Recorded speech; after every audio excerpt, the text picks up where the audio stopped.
Пане Володимир, питання наступне може бути і кінцеве. Я очікував побачити, почути те, що ви, може від вас, може від інших різних спікерів, але теж почути минулий рік на тому форумі про відкривання Закарпаття.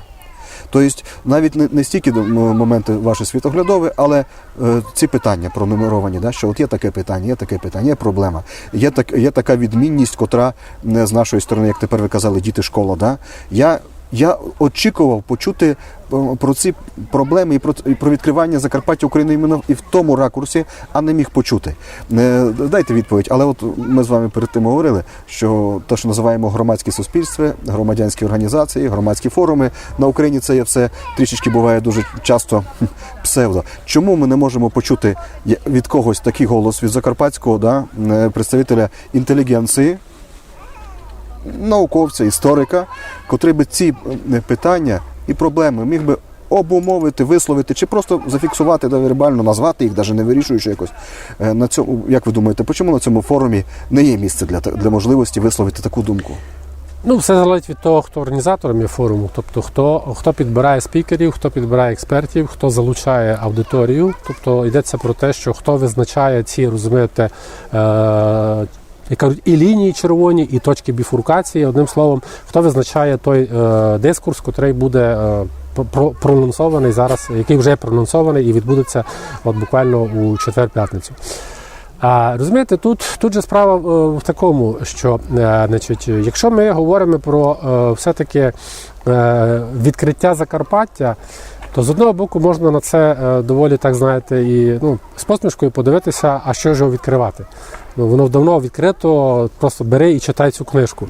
Ми для себе відкриті. Так, розумієте. З другого боку, Закарпаття, це ж не по теорії Карла Поппера закрите суспільство. Воно завжди було відкрито, бо це як своєрідний вокзал. Знаєте, на який заходять, виходять всі, і прошені, і непрошені. Це ж, тобто, закарпатців часто не питають. Ми ж не знаємо вже, скажімо, як це часто відбувалося в історії, і який, скажімо, відсоток, тобто, певних пасіонарних особистостей вирішував долю краю, а все решта, розумієте, знову ж таки, чому все решта? А все решта вибирало хліб, а не видовище. Хтось вибирав якась частинка видовища, неважливо яке, чи у часі, скажімо, 18-19 року, коли вирішували, де все-таки Закарпаття залишитися, чи бути з Угорщиною, чи бути з Україною, чи навіть хтось сказав за Росією, чи все-таки бути з Чехословаччиною, чи бути самостійно. Якщо ці всі 5 взяти альтернатив, то переважна більшість вибрала все-таки варіанти або з Чехословаччиною, або з Україною. Оце були переважаючі. Це правда. Це абсолютно правда. Зрештою, у 1938-1939 році так само мало хто їх запитував, тому що ми знаємо, як відбувалися ці зміни навіть автономних урядів, коли Бродія з підставами, але й безпідставно, тому що слідчі не могли доказати його провину у співпраці на користь Угорщини, а я кажу з підставами, бо підстави були, але все-таки слідство не доказало, це є правда теж.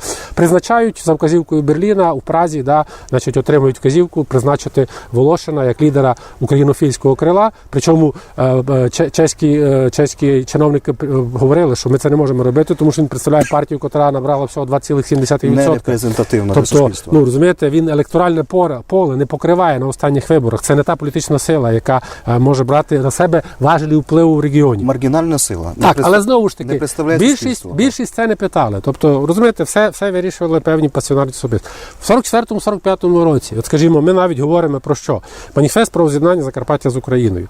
Сьогодні термін воз'єднання знову починають використовувати, хоча пару років перед цим взагалі цей термін не використовували, тому що, звичайно, воз'єднання тоді з ким? Договір підписувався де? В Києві, чи в Празі, чи в Москві. Договір підписував в Москві. І зрозуміло, що знову ж таки, кого питали? Так от, навіть ті, хто найбільше заангажовані навіть у дискурс воз'єднання, хоча воз'єднати можна те, що колись було вже приєднано, так? А потім роз'єднано, і його треба знову повернути, тобто знову воз'єднати. Скільки голосів нарахували? От неважливо, хто як підписувався, хрестиком чи підписами, 250 тисяч.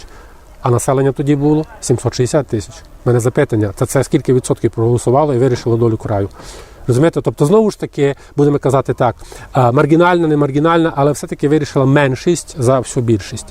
У 91-му році було трошки інше поняття, розумієте, як ми вирішуємо свою долю краю. Ми хочемо жити в Україні, але ми хочемо бути в Україні якісь особливі. Це не відбулося. Пройшло 30 років, так? Чи зникли ці сподівання в закарпатців? Напевно, треба питати в самих закарпатців. Чи готові вони десь брати на себе відповідальність і жити певним самостійним життям? Скажу відверто, бачачи той політичний момент, який у нас є, бачачи, скажімо, ті харизматичні в лапках, безумовно, особистості, напевно, ні. Напевно, ні. Тому, напевно, ми будемо і надалі залишатися, скажімо, в такій же площині, і тому нас будуть рік тому тепер відкривати, перевідкривати, перезавантажувати, перевинаходити. Розумієте? А Закарпаття все одно ж ні пішло нікуди, не вийшло нікуди, не проситься нікуди. Воно залишається, розумієте, тут. Тобто ці експерти так само, знаєте, як і в свій час, коли приходили чехи, аналізували регіон, коли приходили угорці, аналізували регіон, коли приходили совєти, аналізували регіон, так, комуністи. Так само зараз оцей експертні десанти, вони абсолютно нічого не дадуть. Розумієте? Бо їм точно не під силу зрозуміти весь багатогранний спектр землі з багатьма іменами. От на цьому я б хотів і завершити. Не під силу. Тому Закарпаття залишиться європейським і географічно, і ментально більше, ніж багато які інші регіони. От що тут розуміти, і що тут вкладати, і як це розвивати, як ці, скажімо, ментальні особливості, ці ідентичності розвивати? Звичайно, тільки наближуючи через Закарпаття всю Україну до Європейського Союзу. Оце єдине, що нас може врятувати і дати можливість все-таки більше відчувати себе в певній демократичній, тобто не з порушенням демократичних, громадянських і природних прав.